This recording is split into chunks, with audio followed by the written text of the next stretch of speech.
So we're going to go ahead and start this this particular episode. It's going to be a little different than the others. Me and Daryl are just going to, or I guess I should say Daryl and I, got to throw in my proper English there.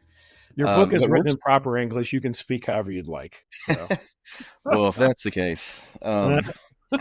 Shoot so, fire. Yeah, we got a few topics we're going to talk about today, and talk about some things that are upcoming, and talk about some, I guess, little personal things, I guess, some shameless. Yeah, we should do some shameless promotion there.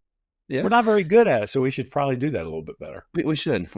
And then we're going to see how many people we can make mad with our opinions on certain people. Yeah, well, you brought it up the other day. Of course, I'm 100% in agreement, as we be shadowy and not really let our audience know who we're going to talk about. But that's we're going to let them guess. Is it someone alive or long dead? We'll let them guess.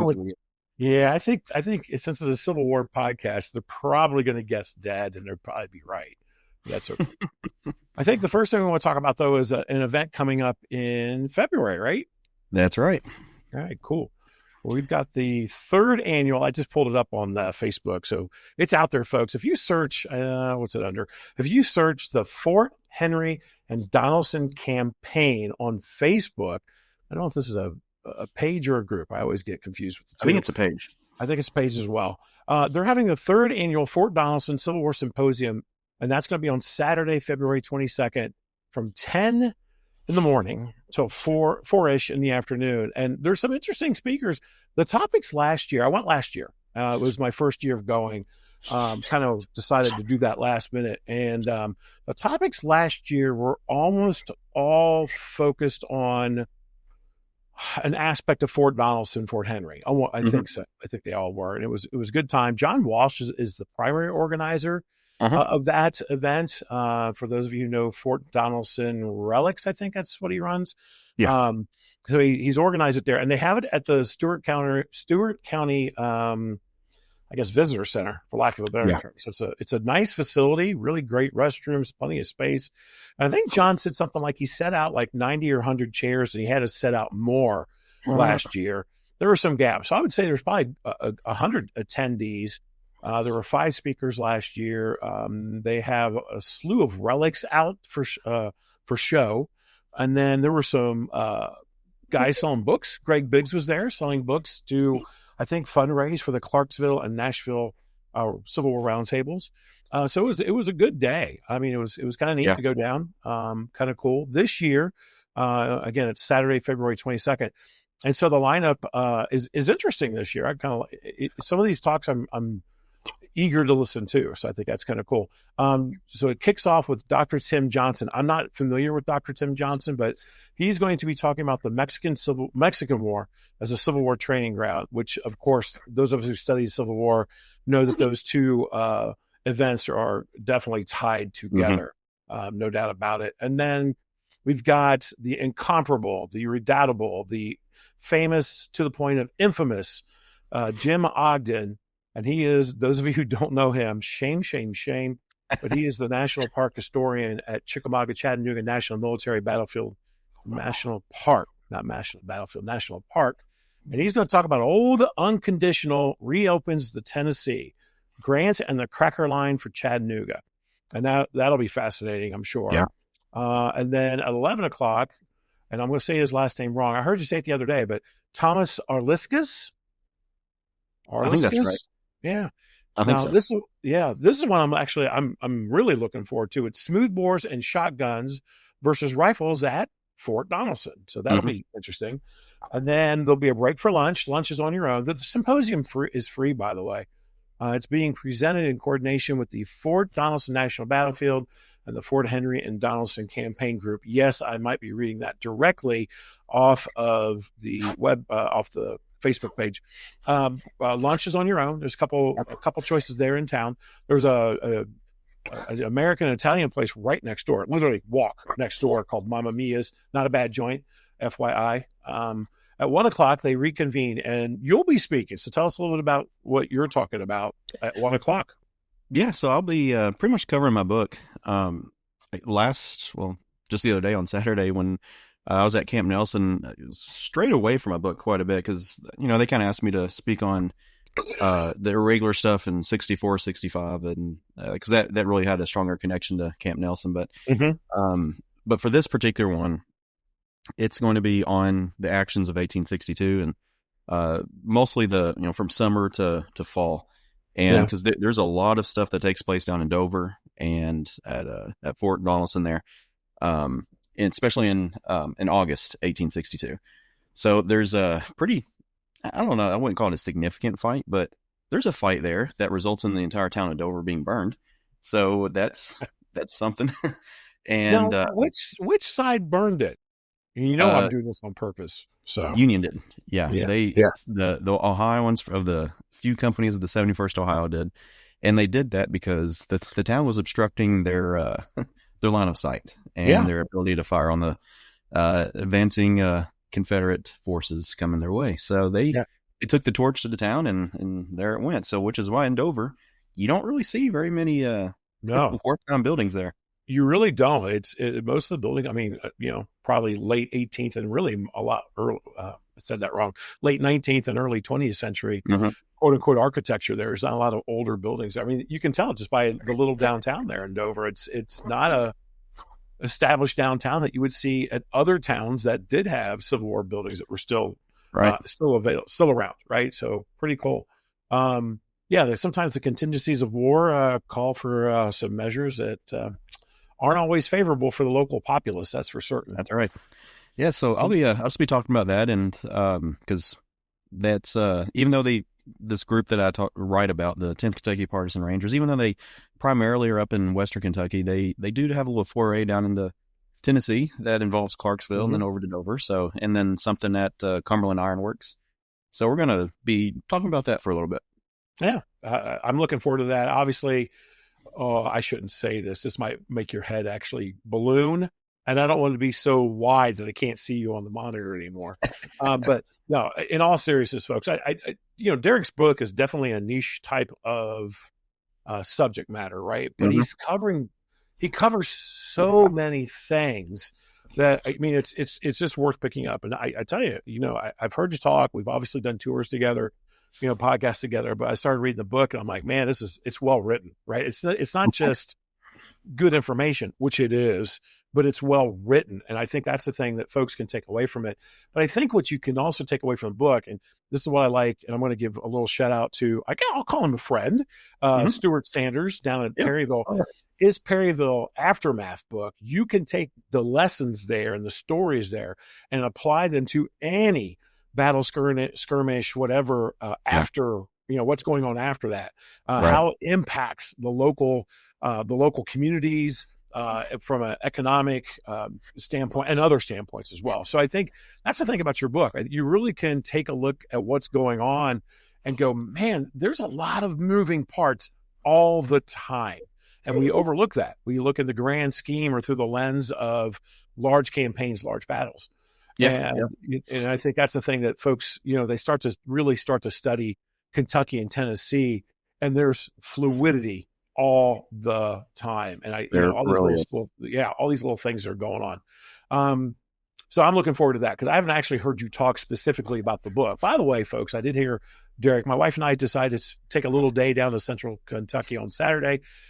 This was just this past Saturday, and my wife and I went down, and we caught the very end of the first speaker, and I didn't know the young man, so I just heard a little bit of the Q&A at the very end. But we got to hear you speak on just partisan warfare, really guerrilla warfare, more focused on 64 and 65. But I don't think folks again realize how many pro-unionists were really PO'd. That's one thing. Yeah. Oh, yeah. And then how many Confederates were still joining under the guise of Ranger, regular, guerrilla, bushwhacker, brigand, outlaw, whatever you'd like to call it.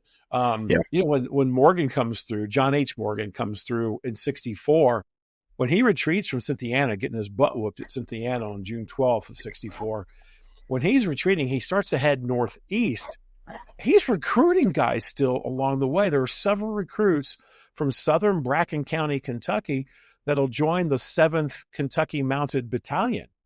And this is after the fight. And I'm like, what is going on? Like, what would make people want to do that, to be honest? And it's the middle of 64. So I wouldn't say things are necessarily great for the Union, but things are, they're certainly not great for the Confederacy. Mm. And then, why are you still joining? Well, thievery could be a part of it, right? Old scores to settle. Or just you're so mad at how Kentucky has now been treated by the federal government. And, we can sit there and argue back and forth about that one, or we can argue with some of our listeners back and forth on that one. When the Emancipation Proclamation comes out, first of all, it's the preliminary, and then the official one comes out, 62 and 63. Kentuckians are pissed. They're mad. Yeah. Right? They were so mad. I mean, just the amount of resignations from Kentucky Union officers speaks to that. Yeah, you talked on Frank Wolford the other day, and he speaks out against the government and against Lincoln. He's arrested. Lincoln will pardon him, and son of a gun, he doesn't learn his lesson. He goes back and continues to speak negatively against the federal government, but he's mad because, again, the whole point was, well, we can keep our slaves, we can stay in the Union, right? And, Lincoln promised, don't sell us out, right? And the course of the war changes, and it leaves Kentucky behind in a way, and I think that really angers a lot of people. So yeah, it's just a whole subject that I don't think there's enough written on this. I mean, you can find there's a lot of great articles. Dr. Cooling, I mean, he's written some great stuff on this. Actually, there was a book I was reading. I can't remember the name of it. It just came in, but I can't remember the name of it. But he wrote, it's like a collection of essays, and that Daniel Sutherland put together, which he's done a lot of works on guerrilla warfare and irregular stuff. And he's someone that I really dove into while I was writing my book to figure out all these differences of irregulars. There's partisans, there's guerrillas, there's raiders. I mean, they're all different. They're not all the same. Right. And so, but Dr. Cooling was writing about, this part of Kentucky in 64 and 65. And, I mean, it's exactly what I was thinking, I was putting together my presentation, and, it's just, it's a fascinating time period, and you have all these characters emerge, and it's like you don't have any big battles, but you have what I was just thinking. I should have said this on Saturday. I didn't think about it until like yesterday, but the war in Kentucky in 64 and 65 is what I think of as a typical Civil War, where it's not two sections of a country fighting. It's the people fighting each other. And it's personal, and it's bloody, and it's brutal, and it's not pretty. It's not. There's nothing glorious about it at all. And then again, you touched on this on Saturday, and you've got certain individuals operating under the guise of, I don't know, Confederate or federal sides. But obviously, these guys are definitely outlaws, right? By the strictest definition of that, they're definitely outlaws. And using these as excuses. One of the things too. You touched upon Simpsonville, and of course, Steve Fahn there at Camp Nelson has been instrumental in the Simpsonville story with the research there that's been going on with the massacre of the 5th United States Colored Cavalry. But there's another group that based out of Camp Nelson, and there's actually a blog post on this one, 117th USCT or USCI, we really should call it that way, 117th USCI that are up there along the Ohio River at Ghent, and several of them are murdered by Colonel, Captain, whatever his title was, Colonel Jesse, Owen County boy, I think, if I have that right. I'm not a Kentucky county guy. In Kentucky, it's all about counties, right? Yeah, there's only 120 of them. Yeah, right. And you always talk about counties, right? Yeah. And you expect the rest of us to understand what the heck you're talking about. It's like, what, where, what, who? How do you say that again? Garrett, Gerard, right? We don't know how to say it. And I've heard it both ways too. Yeah, and that's funny because Kentuckians can't even agree on that. No. Back to the symposium. This is what we do well. We get off on tangents, which I think is cool, but might also be disconcerting for our listeners. It's how my classroom is too. They'll I'll go down these random, like, how did I even get to this point? Yeah. They're like, you talked about that. I was like, oh, that's what sent me in that direction. That's right. But I think sometimes students and maybe even listeners, I know I like it. I kind of like it when folks get a little sidetracked and delve deeper into a story. Oh, yeah. Right. I think that's kind of cool. Back to the symposium. At 2:00, John Walsh, who is the organizer there, he's going to end the day talking about photography in the Civil War. There's not a lot of Western photography, but there is some. So I'm kind of interested to see what John also brings to the table Mm-hmm. for that talk. And then there's another event that's happening as, I guess, part of the symposium, and that is we're doing a tour on the day before. So Friday the 21st, I think the time is 1:30 Central. 1:30 Central. We'll be doing a tour of John McClernand's February 13th attack against Manny's and Adolphus Hyman's positions there at Fort Donelson. So we're going to meet by 1:30 at the Graves Battery tour stop. That's tour stop 7. So how to get to that, if you know where the park's main entrance is, across the road from the park and to the east, I don't know, 100 yards, maybe a couple hundred yards. Yeah, it's a park road, and that's the park road that goes to Graves Battery site. And I picked that particular site because you can park all along that road, and we're not going to be interfering with anybody else. If we had started where the visitor center is located, it's limited parking. We would have been in the way with everybody else anyway. So we're going to meet at Graves Battery site, tour stop number 7, and we're actually going to set things up there because if the leaves are down, which they will be, we should be able to see a decent amount of Indian Creek Valley and kind of set the tone from there. I still have not decided if we're going to walk from that point or if we're going to gather into as few cars as possible and then drive over to Sandy Road. I had to think about that for a second. I think it used to be called Indian Creek Road, but it's Sandy Road. And there's a pull-off there along Sandy Road at the foot of the hill that you climb up to go up to Manny's Battery. By the way, that's Frank Manny. That's not George Manny of Perryville. That's Frank Manny. It's not Manet. I think I heard David Powell, and yes, I'm going to take a shot at him. It's not Manet. It's Manny. Maybe. Probably Manny, actually. Frank Manny. So we'll walk up. Now, it's only 100 feet or so in elevation change, but it's a short, steep climb. But we'll stop along the way, and we're going to talk about actions as we go along the way. And then we'll stop again, of course. The main focus point will be up there where Manny's Battery is located. We'll talk about McClernand / Morrison's and Haney's attack, really, against that position. So I foresee an hour to 90 minutes or so.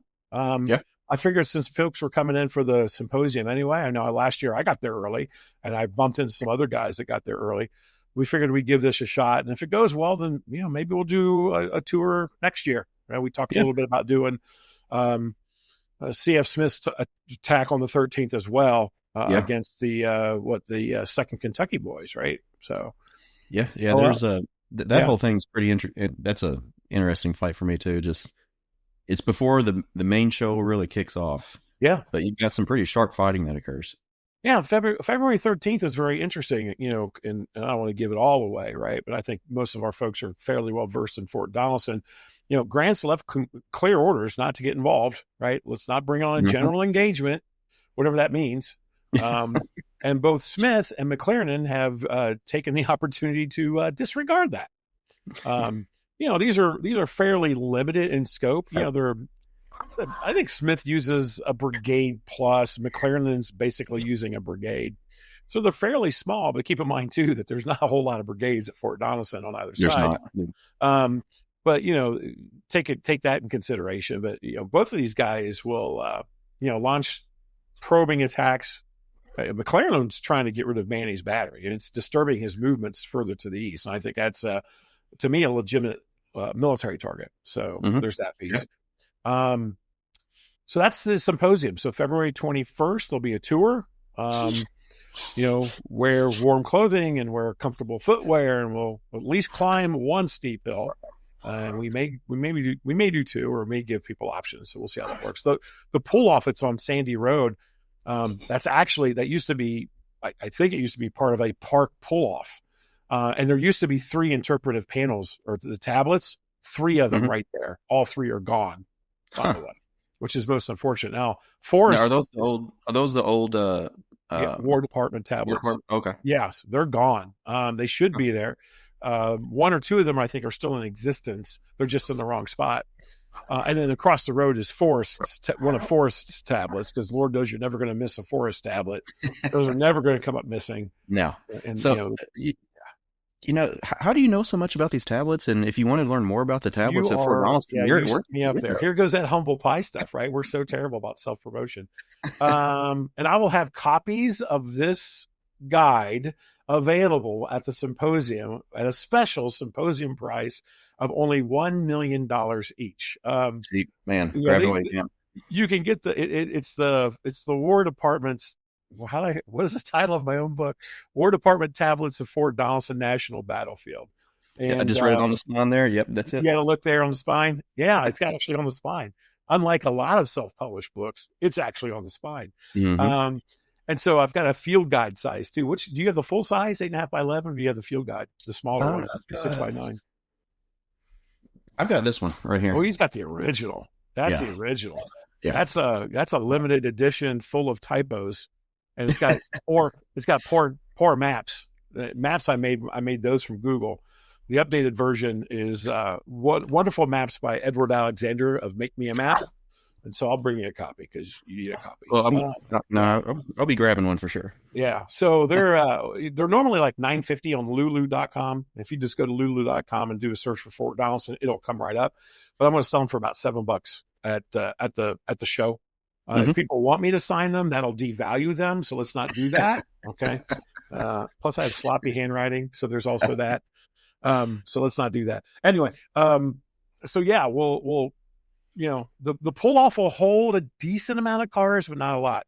And so that's why we're going to meet at Graves Battery over. And then again, if this is successful and guys want to do more stuff next year, we'll do more stuff. There are a lot of micro stories to be told at Fort Donelson. Well, the issue always becomes is how do you get people together to park? Yeah. Because I could do Dudley Hill, out there where McClernand's division's attacked on the morning of the 15th, you can't park out there. There's just no parking. And so, it's great to tell a story, but, sometimes you can't get the cars together. Right. And so there's that's the sad part about that area. It's I love going to Dudley Hill area, but it's like, where do you pull over? Because it's like a 1-lane road anyway. Yeah. It's very narrow. You have it's the modern Forge Road, which runs ironically 90 degrees to the historic Forge Road. Yeah. There's just no room down there. And then last time I pulled down in there, the locals were parking their vehicles on the city street, and it is a city street. So there's that aspect of it. And, just turning around, it's a little bit of a cluster. The whole Winds Ferry Road, right? The whole breakout, it's that way. It's very difficult to find parking for a group of cars. And so that becomes an issue. Within the park, we can, work around a few things, but outside the park, it becomes a little problematic. It does. Yeah. Which is unfortunate, which I think is part of the reason why Fort Donelson doesn't get some of the love it needs. First, it's a second generation park. Okay.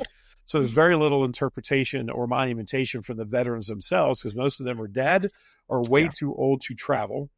And their memories are also going. Yeah. They're not as sharp. Yeah. They're definitely not as sharp. And then, then the lack of foresight, because we're late 1920s, early 1930s. Well, what's going on? The Great Depression. And so they're not going to lay out a lot of money at that point, although they could have. All that land around Wind Ferry Road, there was nothing there. There was nobody living there. All those houses you see are 20th century houses out there. So they easily could have preserved that land, and we could have had just this ungodly park with probably a heavy focus on the breakout. Right. Yeah. Because when people do visit the park, it's the fort, which ironically wasn't the scene of the heaviest fighting. Yeah. I mean, if you're on the Carondelet or you're in the batteries, you probably argue against that. Oh, but because February 14th is obviously a fight, right? No doubt about it. But you're right. There's no ground fighting really going on in that area at all. Well, there's none going on in that area all along, but it's the iconic, beautiful views that you get. That's what all the tourists go to and to visit, which is great. But it's only a small part of the story, unfortunately. Right. All right. Have we beat Fort Donelson to death on this one? I guess we have. Okay. We can always come back to Fort Donelson, though. Oh, absolutely. And we probably will, knowing us. So I want to talk about your book a little bit in just, maybe overview, right? Because I still think we need to do a podcast just on your book and talk about, guerrilla activity in Kentucky as a whole, probably. But, Tell us a little bit about how you even got started on the subject. Oh man. So that was, I wrote a college paper for my Kentucky history class on the skirmish that happened in Owensboro. And, sources were very difficult to come by, to say the least there. I mean, it was like a 10-page paper, it wasn't anything big. Mm-hmm. But I always kind of just kept that in the back of my head. Like, one day I would like to really see what else I can find out there. And then I guess it was 2017. That's when I thought, I'm gonna do some research on this little skirmish or battle, and maybe make a little pamphlet for my local library, and that way people can know the actual story of some Civil War history that happened there. And then the more I researched, and the more I started looking into the people involved, it's like, man, this is connected to that event. These are the same guys that did this, and this happened because of that. And so as I started putting all these pieces together, which, by the way, there's nothing really anywhere that lays this all out, but you'll see a piece in this book, you'll see a piece in that book, or in this story, and but it had never really been put into one just linear story. And so as I just kind of decided, there's enough here for a book. And so I just started writing away, and that's a couple years later turned into that. And I mean, there was I think I signed my contract in December 2020 or January 2021, something along those lines. But that was not the end of the journey there, obviously. I mean, and Right. my book came out last year. Because there was a lot of times I had to take a big break because my second son was born. So that he was born in 2018, and I was trying to get it all finished before he arrived, and he decided to show up a little early. So that kind of threw a wrench into the plans there. So I didn't touch it for a while, and then came back to it, and then just the whole process. Even though you got the contract signed, the COVID stuff really slowed things down. But then, there's the editing and re-editing, constant. I mean, the editing process there's a lot that goes on there, and it takes a lot of time. But yeah, and then, last year, finally, the thing came out.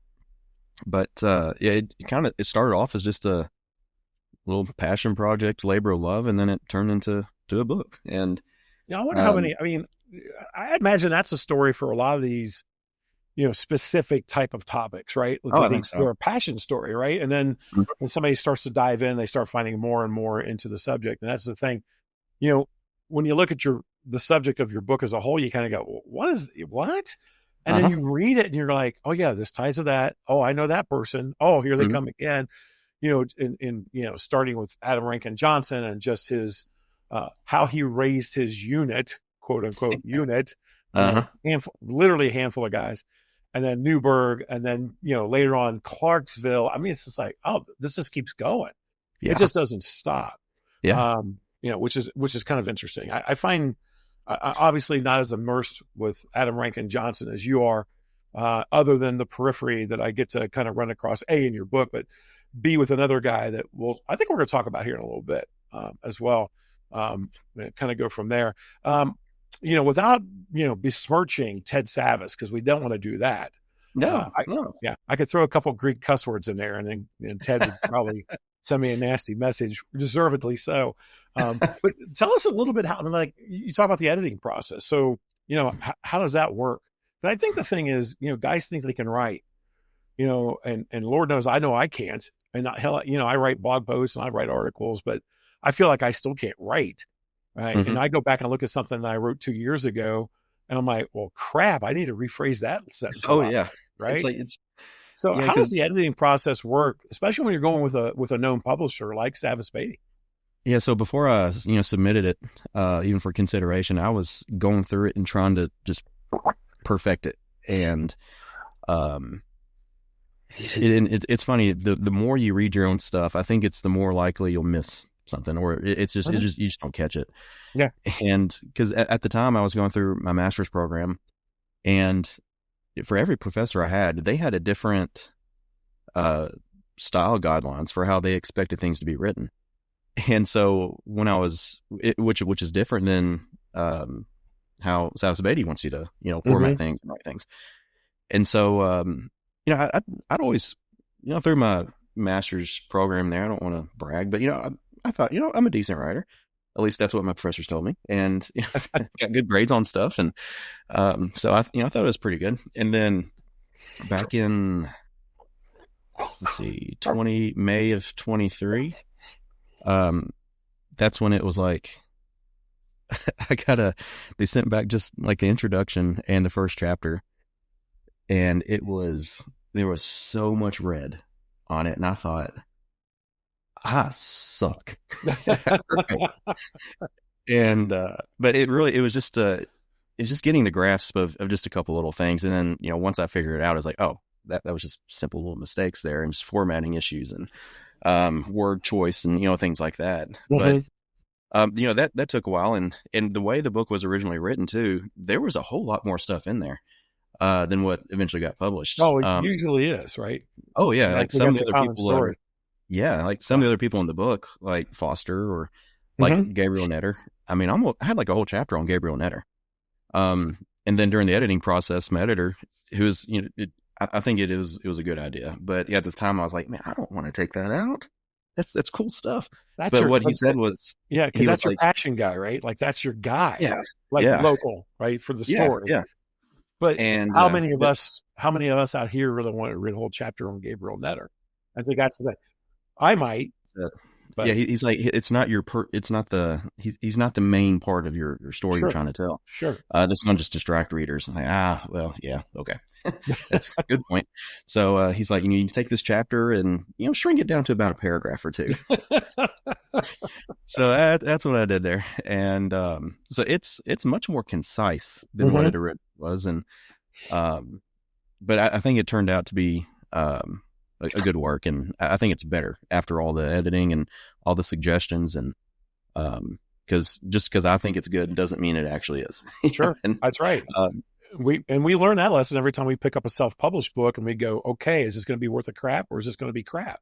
Mm-hmm. And that's the I just don't understand self-published guys. Like, even the handful of things that I've self-published, like I had Pat McCormick take a look at the Fort Donelson thing.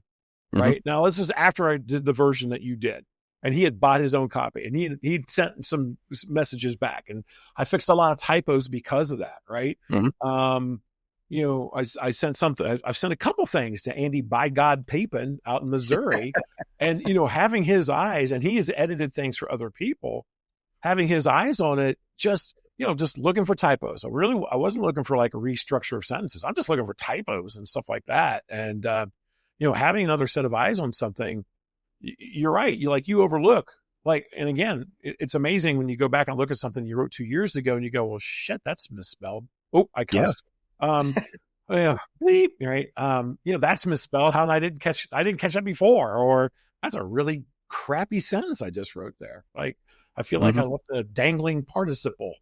Yeah. There's a few, forbid, right? Heaven forbid. And there's a few like that too. And, cause even after the editing process, there was a lady named Veronica that she was kind of doing the finishing touches on everything, getting it all put together. And, there were still a lot of read-throughs where you go through each chapter several times. You look for just little typos. Did you mean this word or did you mean something else? And there's even at that point, I'm like, what the heck was I saying there? It's like, I must have been typing something and I got distracted and forgot about it and just left, it's like, what in the world? Cause like even the best editors are going to miss some things, there's, 90,000 words. You're not going to catch everything. Right. And I've even looking at it now, which I refuse to reread it because I've read it so many times, Right.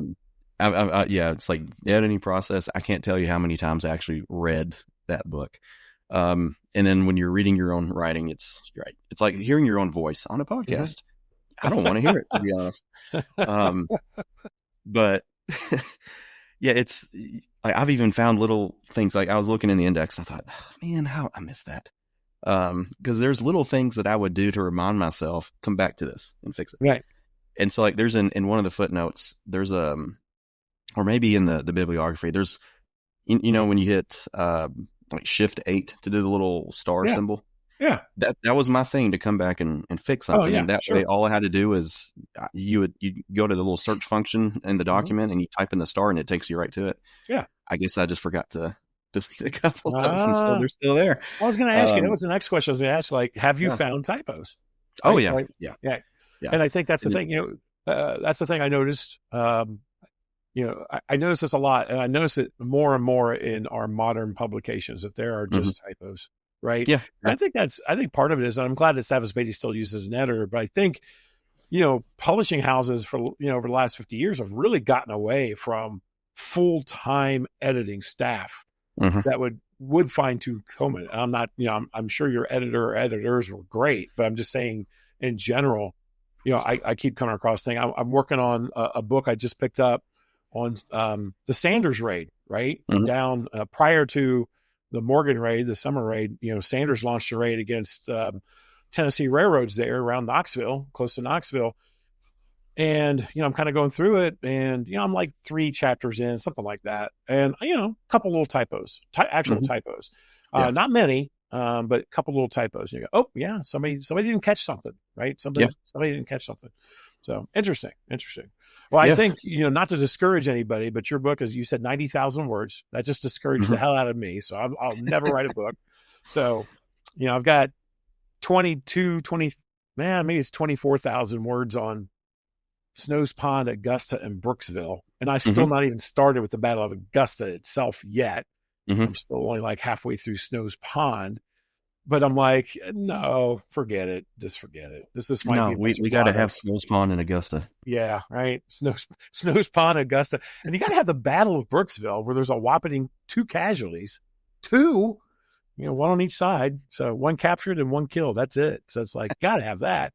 Oh, yeah. That chapter, I've got 8,000 words on that thing. A lot of it has to be culled down. A lot of it is a lot of first person accounts. I, pretty much used the whole thing. So I've got to go back and clean it up. But, one day we'll see how that. Yeah. But it's like, after you do it the first time, it's, you look back and like, man, I wish I'd known that back when I first started. I would have saved myself a lot of time and trouble.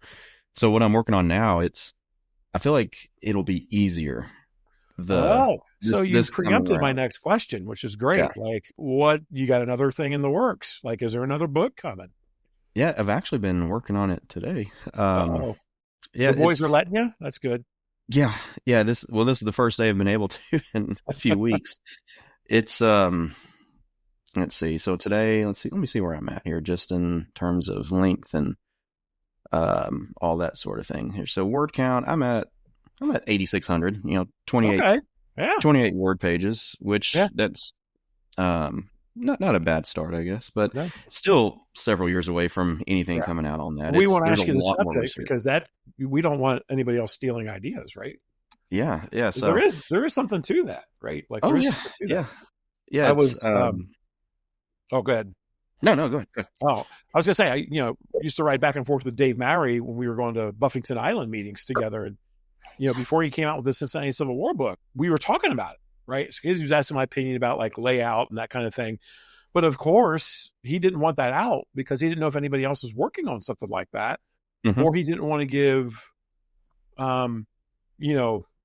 honest to somebody else, is go, I better get one together and get it out before he does, right? Right. And there's that, right? There's something to that. So there absolutely is something about keeping the subject. You can just send me a message later, and I'll, blast it on Facebook. Yeah, I'll just say it's early war. It's early war stuff. Well, we like early war, right? We love early war, actually. Yeah. Now, as a matter of fact, I'll put it on TikTok. How's that? Yeah. Sounds good. I don't even have a TikTok account, so there's that. I'm sure the CCP spy will be really happy to read about that. Yeah, I'm sure they will. Yeah, just title it "The Flying Tigers of Early Kentucky Civil War." So it hits their. It'll get their attention real quick. Yeah, that's right. The Flying Tigers. What's he talking about? Chiang Kai-shek. What the heck is he now talking about? Right? Yeah, you'll get on their radar. So, long live Taiwan. That one definitely will show up. It's going to show up from this podcast. It. It probably will. Yeah, we'll be targeted, and Yeah, that'll be all right. That'll be okay. That's fun. Well, good. I'm glad to hear that you're working on something else. That's awesome. Yeah, it just nothing quick. Yeah, that's how this whole thing is going to go. Well, the whole full-time life thing, right? Like, Oh, come on. right? That's why We should change the name of the podcast to The Irregular, right? I mean, look, let's just be honest, folks. And I think maybe we need to be honest with some folks out there because maybe they don't know. Obviously, Derrick is an 8th grade teacher. Okay. So that's going to occupy a lot of time. He has a lovely family. Well, I've only met Ezra face to face. I met Owen over the podcast the other day. But I've met Ezra face to face, but you've got 2 young boys who are active in a variety of things. I'm sure, your wife and yourself keep busy with other things as well. Tours and talks and et cetera, et cetera. I mean, there's just a lot going on, right? So, as much as, and then, hey, there's been a couple times I've not felt well for whatever, right? So there's been, things just happen, which is unfortunate. And, I work full time, you work full time. So it's just, things do happen, which is unfortunate. Yeah. We would like to be a lot farther along, I think, than what we are. I think I can say that with honesty. Oh yeah. I think we'll get there. Yeah, I think we will too. We've been talking to a few folks about some more podcasts in the future. So I think, we'll get there, and be interesting. I think too, I'm going to say it this way. I think we'll get some up and coming or non-traditional people, right? Like we've had Andrew Miller, and this is nothing against Andrew. I think Andrew, down at Mill Springs is, a great thing, right? Like this to me is like Steve Fan and Ernie. Why can't I remember Ernie's last name? The superintendent at Camp Nelson. Sorry. Having the right staff at the right location with the right passion makes a hell of a difference for our national battlefields or national military locations. And so, while people may know Andrew Miller and Steve Fan and now Daya Masters, right? Joe Recchi, right? These are still folks that I don't think are still as known as they probably should be. And I think, having some of these guys, you being younger and having these connections, I think helps a lot, right? And being able to talk to some of these guys and get them involved. And, and we've got we have some other folks that'll definitely do a podcast. It's just timing and getting things together, right? So, I mean, we were just talking about, all these life things. I mean, and I've always kind of hinted there's a reason why we didn't really do anything from June to October. Podcast wise, because you might have been building a house, right? Yeah, we were. All that we were supposed to move in at the end of June, and then the power company they wouldn't do what they were supposed to do. They had to dig underground across the road to connect to a different power line. Yeah, and they would not come do that.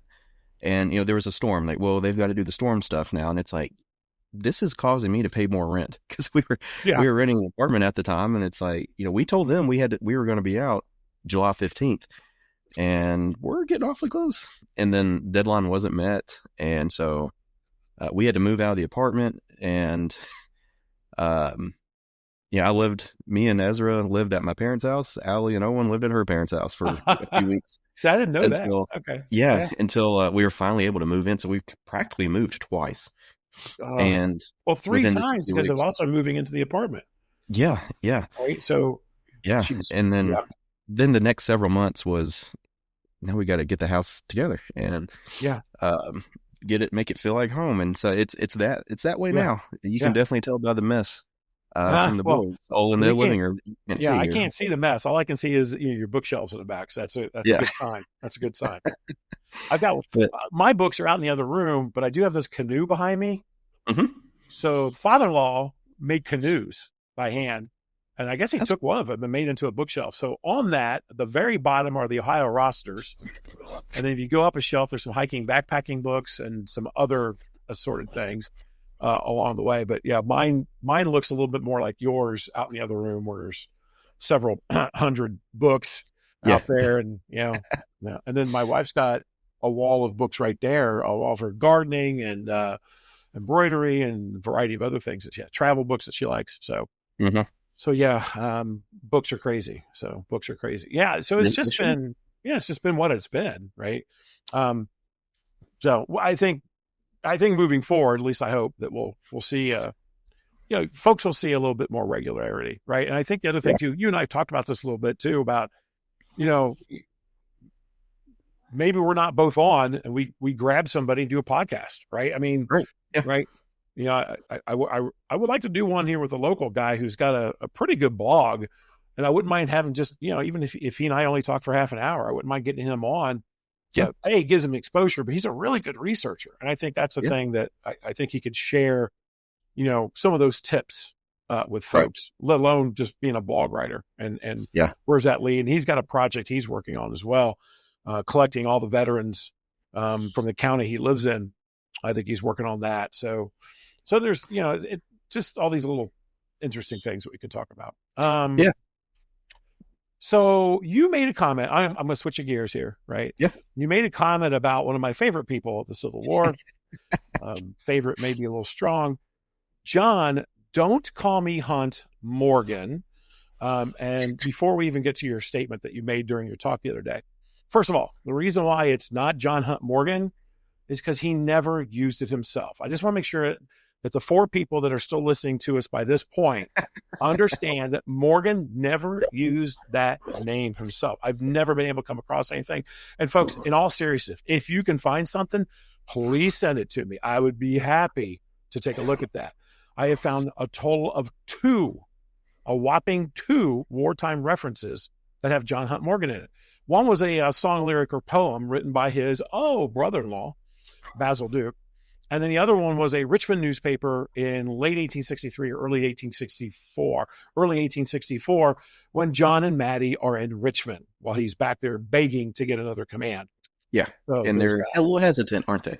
Yeah, they're more than a little hesitant. There's a lot of hesitancy in the Confederacy about giving Morgan another command. So, but you made a comment right in the middle of your talk, and I almost asked, and I thought, nah, you're in Central Kentucky. I didn't want to see you lynched right there at Camp Nelson. So I didn't want that to happen. But you made a comment about John H. being overrated. So let's delve into that, because I think you and I are perfectly aligned on this, I think, in terms of his performance through the war. And before we jump into that, I want to say this statement.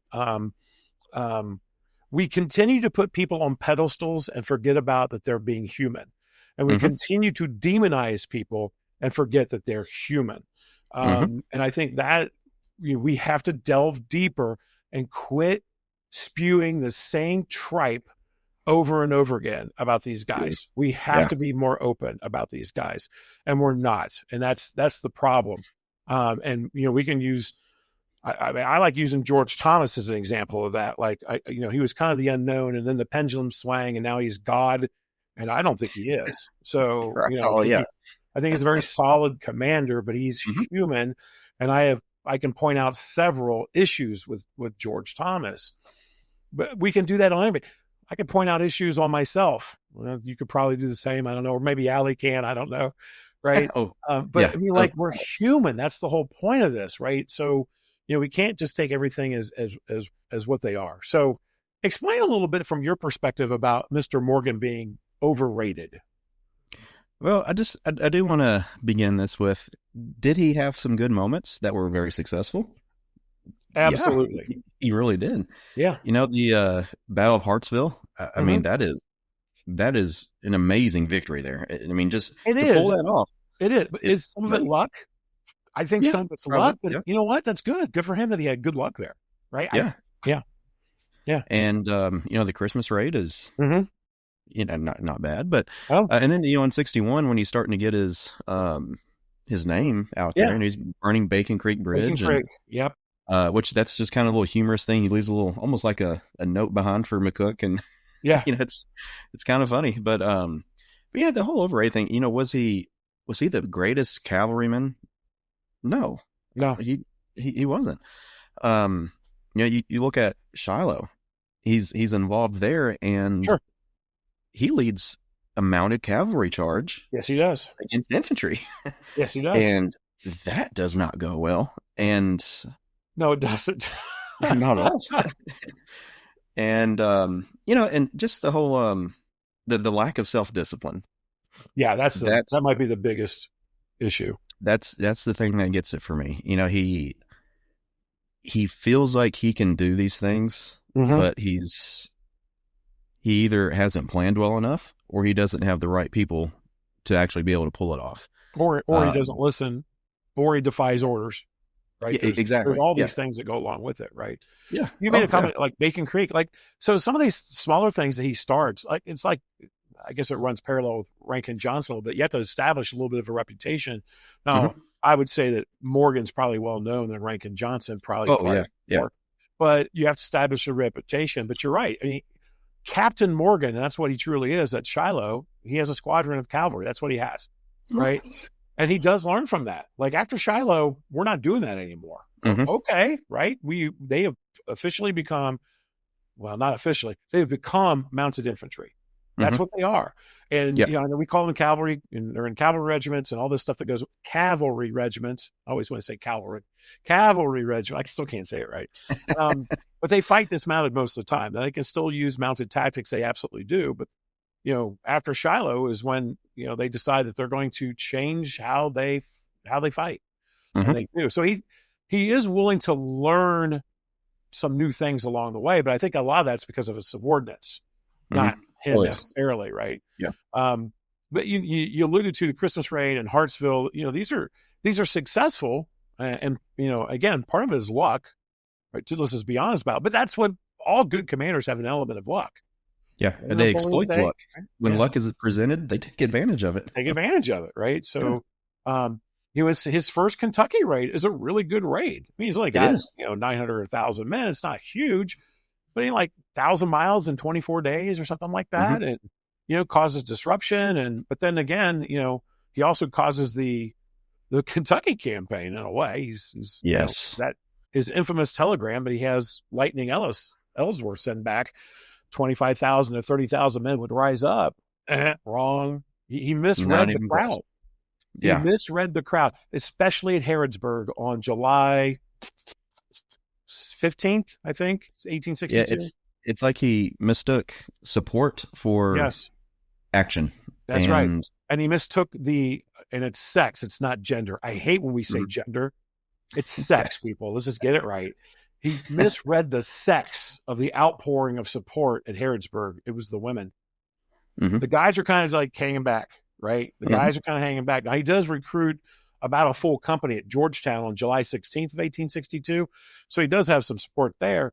But now you're a little bit more bluegrassy. Now, Harrodsburg's pretty bluegrass, but Georgetown, Kentucky is definitely bluegrass. So you've got more support there anyway. But he misreads the support, right? So, you know, that may be, you know, we talk about lack of discipline. We talk about defying orders. We also talk about misreading the lay of the land in some cases, and that's part of it. You know, if he had died on the Christmas raid, and you know, I don't wish that against him, and all my Morgan's men friends and all the Sons of Confederate veteran camps have officially turned this off. But if he had died at the end of 1862, we would be looking at him even more on that pedestal. Oh, I think so. On his horse there at the Lexington. People have viewed Albert Sidney Johnston. Absolutely.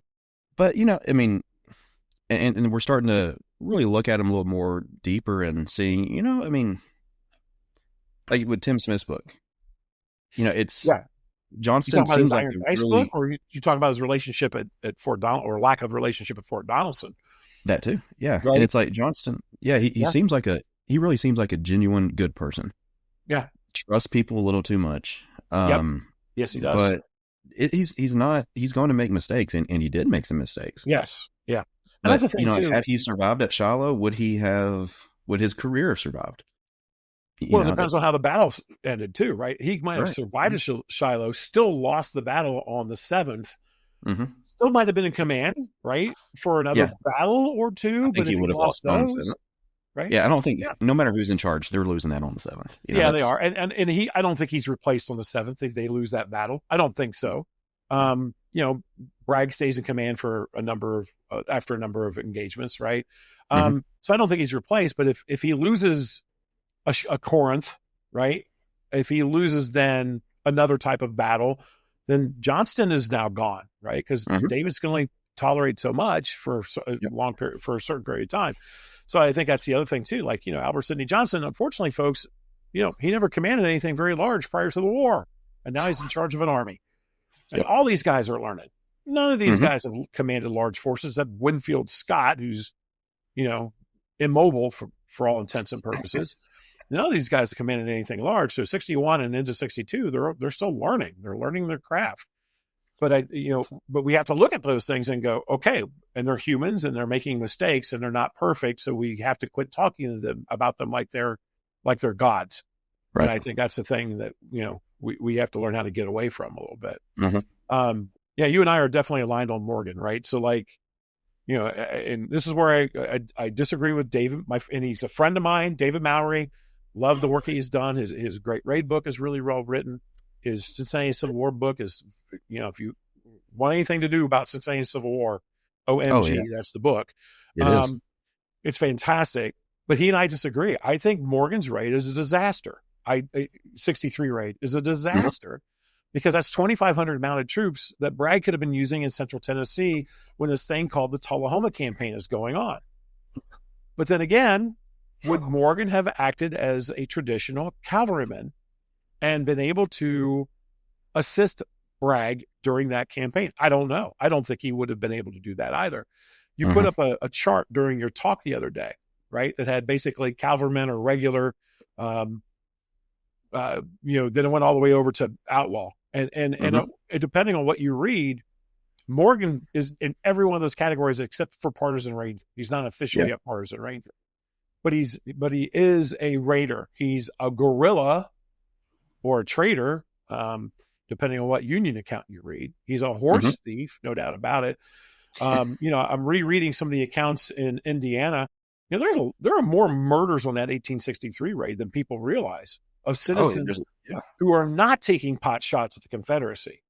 And again, me and Dave Mowry, and Dave will be listening to this, and Dave, you and I can have a talk about this next time we have a beer. But there are murders of citizens who are not armed, who are not taking pot shots, who may be verbally abusing the Confederates, but they're not worthy of being murdered along the raid. This is in Indiana too, right? Yeah, there's like half a dozen or 8 of them in Indiana. Yeah. Now, the very first one is the preacher and his son between Corydon and Morven's Landing across from Brandenburg. And there is a shot fired from somewhere, right? So, okay, Confederates, I can see some of that reaction. I don't see randomly shooting into a citizen's house, knowing there were women and children inside that house as well. Killing the reverend and severely wounding the son. But there's more after that. This German was allegedly killed. This person, da-da-da-da. I mean, and there's no account where it says, well, this German was hiding behind a bush and randomly took a shot at the column. No, it's not that. So, and then it happens again in Ohio. So it's not this, great thing. It's happening along the way. Now, again, part of it's discipline, right? Who doesn't he have with him in 1863? And that's the Englishman, right? He doesn't have Grenville with him, George St. Leger Grenville. He doesn't have him with him. And I think Grenville is the one that brings discipline. Duke does as well. Yeah. But Duke is only one part of that. And I think Grenville is a big part of that. Because Grenville's mad because he doesn't get the brigade command, and a guy named Adam Rankin Johnson does. Yep, he does. Right? He does. He winds up doing it. And so, what's Johnson's opinion, Adam Rankin Johnson's opinion of Morgan? What have you come across? Yeah. So when you read his memoir, which he would be careful, right? Yeah. Yeah. It's one of those late in age kind of memoir things, and his whole thing is, most of the stuff he writes, if you can corroborate it turns out to be okay. But some of the things are just wildly exaggerated. I mean, wildly exaggerated. And then you can contradict those with a bunch of other sources and people that he knew, very well. But his opinion of Morgan is pretty high. It seems like either that or he's really trying to just pay respect to the memory of Morgan. Yeah. But there was an interesting line that he wrote when he's talking about the raid in Indiana and Ohio. And apparently before they were to get to the river, Johnson was going to be allowed to return to Western Kentucky. And then at the last minute, Morgan changes his mind on that and says, no, you're going to have to come with me now. Yeah. And I think Johnson is a little, trying to think of a good word to use. I think he feels a little hurt by that, to be honest, Sure. or betrayed, slightly, Sure. but something like that. This is not what this is not what was agreed upon. Well, This is not what was supposed to happen. broken promise, right? Yeah. Promise. Yeah. And he would have had more men with him than what he had in 1862. And by this time, they're much more experienced and much more organized and better equipped. They might have had a lot of success, but he's taken with him. And Johnson, he's the one that escapes the raid at Buffington Island. He gets several hundred of them out of there and takes them back to Virginia. But he's fighting on behalf of Morgan while he's in Richmond. There's a lot of people in the War Department that are wanting to take these men that survived the raid and put them into the infantry, where Morgan will not have a division anymore. Right. And he's lobbying hard to keep this division alive. Because for one, they don't have enough horses either. And Johnson, he eventually gets some important people, some of the Kentucky congressmen in the Confederate Congress. They back him on that, and eventually it's able to survive. In much smaller form, obviously, because so many of them are gone. But Johnson leads the remnants of it, and they're doing what's very ironic. They're doing some counter guerrilla stuff in North Carolina for a little bit, until right before Chickamauga there. Which by that point Johnson is he's not with the command. He's trying to get more for them, and he's away when Chickamauga begins. And his old lieutenant colonel, Robert Martin, is the guy that's going to be leading that detachment there. Yeah. But that's, and they're heavily involved with the fight over the bridges. Yeah. But yeah, so he's very careful to not really say anything outright about Morgan. Yeah. But just the way I read that sentence, I thought, this is a guy that still is holding on to that. Yeah. There's some underlying tones, right? There's and he may have some different motivations, right? It's important to him to keep the division together because he was a brigade commander in the division. And maybe he's just trying to reconstitute his brigade so he can get back to Western Kentucky and do the things he was doing. So and all the men that are there are the ones that he recruited. Yes. And he doesn't want to lose those. Right. Absolutely. So, yeah, I just find the whole Morgan story very, very fascinating. I mean, I've read books that has completely left out the last Kentucky raid because it ends in a disaster. It's amazing to me that like this whole, want to talk about historiography of individuals, like he's one of them. I think, Dr. Ramage wrote, a bio, a few different bios out there on Morgan, but I think Ramage is still the most equitable or fair. It is 1986. That thing's almost Rebel Raider, isn't it? Yeah, Rebel Raider, University of Kentucky Press. So I think that's, if I'm going to recommend a book on Morgan, folks, you got to read that book because, yes, he pumps him up where he needs to be pumped up. But he also, I think, he's fair in the assessments when Morgan fails. And I think that's the thing that folks need to look at, right? Because I've been going back and collecting some older works, stuff that was written in the mid 1900s, and it's like it's ungodly. Just oh my gosh, the ground he walked on was paved in gold, and he touched water and turned to wine. I mean, not to make a Jesus reference there, but and I'm like, oh my gosh. So you can tell the generations coming after the whole lost cause stuff, right? Like how this guy could do no wrong. And some of those books are some of the ones that have completely glossed over the last Kentucky raid. And and I'm going to say this, we've been at this for an hour. You know how we do this? Like we were going to talk for no time, and now we've been doing this for like an hour. You're like, it'll be 30 minutes. Yeah. Right. I saw there in the Camp Nelson bookstore, by the way, the little gift shop there, I know they have very limited space, but nice. The variety of books they have and some of the topics they have, I'm like, my wife and I spent too much money in that bookstore. So I blame Steve and the staff there, Ernie and the staff there. She bought a book before your talk, and it's like bacteria and bayonets. And I'm like, she gets fascinated with some different things. And I'm like, well, I'm coming back after the talk to, buy something, blah, blah, blah. Of course, I already had your book, so I wasn't going to worry about that one. But, so I picked up a couple titles myself there. But, they have the Burbridge bio that Brad Asher wrote. And I think that if the Sons of Confederate Veterans is allowed to continue to be an organization, that every member in Kentucky has to read that book. Mm-hmm. And that would make people's heads explode. Literally, you could watch them exploding, because it's like, it's amazing.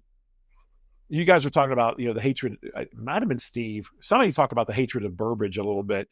Mm-hmm. And so there's a dead Confederate in a very small cemetery off of Route 10 that I've gone to a couple different times. And him and his buddies were recruiting for Confederate soldiers in northern Kentucky in 1863.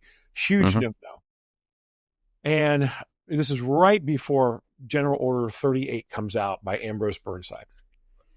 And a few days later, these guys are picked up. They're sent up to Johnson's Island up in Lake Erie. One of their sisters goes to Lincoln directly to try to get them freed, because they are going to be shot. And they are wound up shot sitting on the edge of their pine boxes on Johnson's Island up in Lake Erie. And the bodies are brought back to northern Kentucky. And on the monument of the one behind this little church, long forgotten church, it said, "Killed by order of Burbridge, May 1863. Yeah. Now, our smart listeners, which they all are, but our smart listeners are going to say, in May of 1863, Stephen Gannot Burbridge, Gannot, by the way, Gannot, there's a connection there. Stephen Gannot Burbridge is in Vicksburg. He has nothing to do with General Order number 38, but they hate him so much in Kentucky that the Daughters of the Confederacy, which camp was that? Now I forget. It might have been the Breckinridge camp or the Hood camp. I can't remember which. Had that put on his stone. Burbridge, right? Burbridge had nothing to do with this guy. And I'm thinking in the back of my mind, Burbridge is a pretty effective field commander, and he kicks Morgan's ass at seconds at the end. Oh yeah, no question. And nobody wants to hear about that, right? No, nobody wants to hear about it. Now, I think there's some debate as how good was he able to, or how well was he able to subdue the craziness going on in Kentucky. I don't think he was able to do a very good job at that. Yeah. It seemed that just inflamed things a little more. Oh, I think you're right. I think that's, what was he supposed to do? He was also, here's the thing that people forget. He's following orders. Uh-huh. These are the orders coming down from the Lincoln administration. Now that's going to start a whole other conversation about Mr. Lincoln, right? And Mr. Lincoln was not one. I mean, let's be honest. If he could circumnavigate the law, he's going to circumnavigate the law. Yeah, he's going to do it. And so Burbridge is simply following the administration's orders. Now, does he have to follow them as vigorously as he did at times? Probably not. But if you've got citizens being murdered by whomever, whether they're Confederate soldiers, whether they're guerrillas, whatever they are. Well, if you're a Confederate soldier roaming around, I don't know, Kentucky in 1864, I'm sorry, you're behind enemy lines. Sorry. There's not a Confederate force operating in Kentucky other than, these guerrilla activities and some partisans and whatever. But you're operating behind lines. So if you had anything to do with so-and-so shooting or anything to do with whatever, okay, you may be subject to something that's going on. Now, if you're captured and just being held in Kentucky and you're randomly pulled by a lot, yeah, that sucks. And that's your unfortunately your lot in life or in death in this particular case. And I think that was the thing that really, that's the thing that sets people off about him. If it had been the people that actually committed those depredations getting shot, I don't think people would have had an issue, but it was randomly choosing people out of the prisons. Yeah. But that was the order. And I think that's the thing that folks overlook. The order was, and this isn't Burbridge didn't make this order. Burbridge is following this order. Mm-hmm. And the order is, if you do a depredation, something happens to so-and-so, anything within 5, whatever, we're pulling random prisoners. We're pulling whomever that we know are supporters. And I'm sorry, we're doing a 4-for-1 exchange. That's what we're doing. You kill one, we're going to hang 4. And I think, and again, I'm not justifying that. I'm trying to make people a little more understanding of what was going on. And the funny thing again about the Burbridge story, you probably know this, and maybe we've talked about it before, but his brother is murdered down around Russellville, and that's where Burbridge is originally from, simply because he's Burbridge's brother. His brother had nothing to do with anything. except he's Burbridge's brother. Yeah, and I mean and the thing is, he's a slave owning, yes, wealthy Kentuckian before the war, and absolutely after the war, he doesn't stay in Kentucky after the war.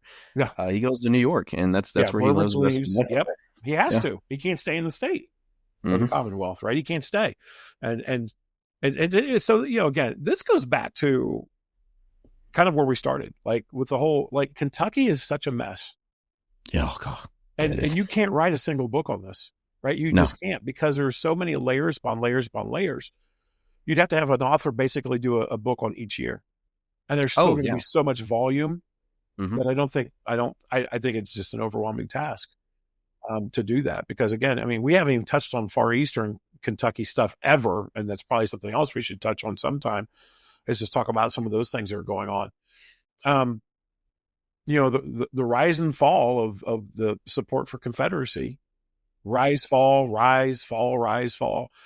throughout the war years is just amazing. So, and of course afterwards, but even during the war. And I think that's what, I find fascinating, living, what am I, like 5 minutes from the border. So I guess I can, delve into Kentucky from time to time.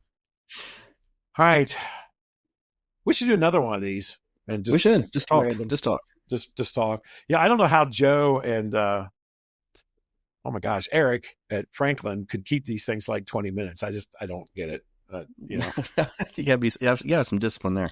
Yeah, they gotta have. We're very Morgan-esque in that. Hey, this will be this, and this is what it happens, and this is what it turns into. Yeah. So we're definitely following Morgan here, because we're not very disciplined when we do these random ones. But I think the random ones, we can get on another subject or whatever. Oh, we did talk about too. I mean, and I think we should grab a few authors and get them together and just talk about the writing process, right? So I think it's another one of those things we need to do, because we've got 3 or 4 guys we know pretty darn well to get together and have that kind of panel kind of conversation and that sort of thing. And anyway, I can keep going forever. My people at work would tell you that. They start to get me on a history subject, and next thing you know, they're glazed over, slowly trying to retreat from my office. It's pretty funny. Yeah. My kids at school will tell you the same thing. Yeah. Well, if you hit one, that's the thing. You get one of them. All matters. That's all that matters. That's all that matters. That's one more than you had before. So. Awesome. We should probably end it. Probably should. Yeah. I'm going to go ahead and... Okay. You go check on your boys. See how that pizza's coming. Hopefully not all over the floor, right? Yeah.